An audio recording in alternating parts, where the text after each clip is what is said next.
घटना आहे अश्विनी आणि तिच्या 8 महिन्यांच्या बाळाची। चांदखेड गावातील 25 वर्षाची अश्विनी फक्त एक नाव नव्हतं, तर ती एक प्रेमळ, सोज्वळ आणि कुटुंबासाठी जगणारी आई होती। गोड बोलणारी, साध्या स्वभावाची आणि सगळ्यांच्या मनात घर करणारी। कॉलेजमध्ये शिकताना तिची ओळख झाली दत्ता वसंत भोंडवे या पुण्यात वाहन विक्रीचा व्यवसाय करणाऱ्या तरुणाशी।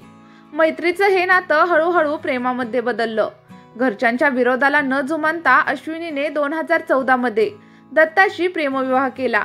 तिच्या लग्नाच्या दिवशी ती फक्त नववधू नव्हती, तर नव्या आयुष्याच्या स्वप्नात हरवलेली मुलगी होती। लग्नानंतर ती पुण्याच्या गजबजलेल्या जीवनात आली आणि हिंजवडीजवळच एक छोटंसं पण सुखी घर उभारलं। प्रेमाच्या वचनांनी सुरुवातीला संसार गोड वाटत होता।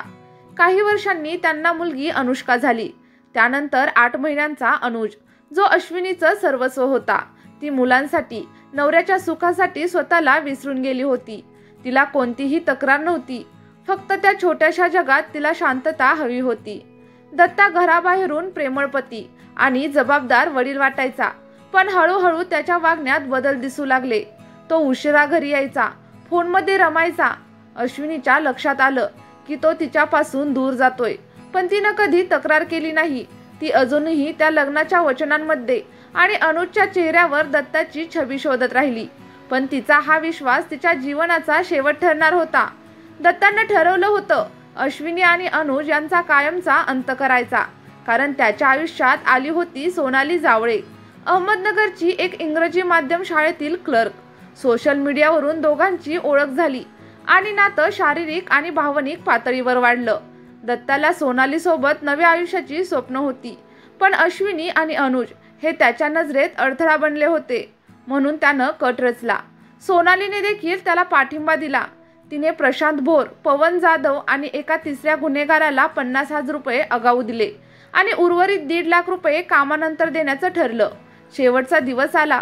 शनिवारी रात्री 9:30 वाजता दत्ताचं कुटुंब, अश्विनी आणि अनुज डांगे चौकातील सासरी जाऊन परत येत होते।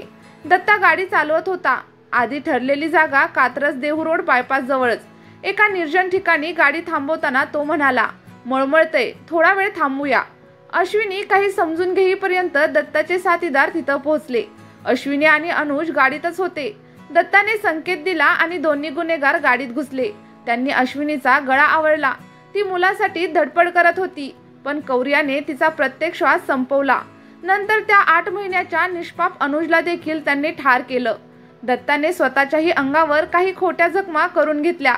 पोलिसांना फसवण्यासाठी सीन तयार केला। गाडीतील मोबाईल, दागिने आणि 1 लाख रुपये घेतले गेले। हे सगळं बनावट चोरट्यांच्या हल्ल्यासारखं भासवण्यासाठी। 10:30 वाजता दत्ताने हिंजवडी पोलिसांना फोन केला। म्हणाला, अज्ञात व्यक्तींनी हल्ला केला, पत्नीचा खून केला आणि मुलालाही मारलं। दागिने आणि पैसे देखील गेले। पोलिसांनी घटनास्थळी धाव घेतली, पण त्यांच्या गोष्टीत विरोधाभास जाणवू लागला। तो न रडता शांत होता। पत्नी आणि बाळ गेल्यानंतरही त्याच्या भावनिक प्रतिक्रिया नव्हत्या। पोलिसांच्या मनात संशय आला। 2 दिवसांच्या तपासात पोलिसांनी मोबाईल रेकॉर्ड, CCTV फुटेज आणि दत्ताच्या शरीरावरील जखमा तपासल्या। मग सगळं उघड झालं। दत्ताचा सोनाली सोबतचा संबंध, तिचे फोटो, चॅट्स आणि इतर महिलांसोबतचे संबंध। पोलिसांच्या चौकशीत अखेर दत्ता कोसळला। त्याने कबुली दिली, हो, मीच खून केला। सोनाली सोबत आयुष्य हवं होतं, अश्विनी आणि अनुज अडथळा होता। यावरून सोनाली, प्रशांत भोर आणि पवन जाधव यांना अटक झाली। सोनालीने सगळं कबूल केलं। तिनेच कट रचला होता, पैसे दिले होते आणि दत्ताने नेमकी वेळ, जागा आणि कृती सांगितली होती। तपासात हे देखील उघड झालं की सोनाली आणि दत्ताचे चॅट्स केवळ प्रेमाचे नव्हते, तर अश्विनीला हटवण्याच्या नियोजनांनी भरलेले होते। अश्विनीच्या मृत्यूबाबत एक चॅटमधील उल्लेख पोलिसांना निर्णायक वाटला। फॉरेन्सिक तपास, कॉल डिटेल्स, CCTV आणि गुन्हेगारांची मानसिकता तपासून पोलिसांनी हे संपूर्ण प्रकरण उघड केलं। एक यशस्वी पती, 2 मुलांचा बाप आणि समाजात सन्मानित असलेला दत्ता हा चेहरा फक्त मुखवटा होता। त्यामागे दडलेलं होतं एक विकृत, क्रूर आणि वासनाधीन मन। या घटनेमधून शिकण्यासारखं काय आहे? प्रेम, विश्वास आणि नातं जेव्हा स्वार्थाच्या जाळ्यात अडकतं, तेव्हा माणूस कोणत्या थराला जाऊ शकतो याचं हे उदाहरण आहे। एक आई आणि तिच्या बाळाचं आयुष्य संपवलं गेलं, केवळ एका वासनाधीन पतीच्या हव्यासापोटी। नाती जपा, संवाद ठेवा आणि हिंस्र मार्गाला कधीही वळू नका. चुकीचा निर्णय आयुष्यच नाही तर अनेकांचं भविष्य उद्ध्वस्त करू शकतो. चला तर मग प्रेक्षकांनो, ही सत्य घटना कथेच्या स्वरूपामध्ये तुम्हाला कशी वाटली आणि तुमच्या प्रतिक्रिया मला कमेंट बॉक्समध्ये सांगायला अजिबात विसरू नका.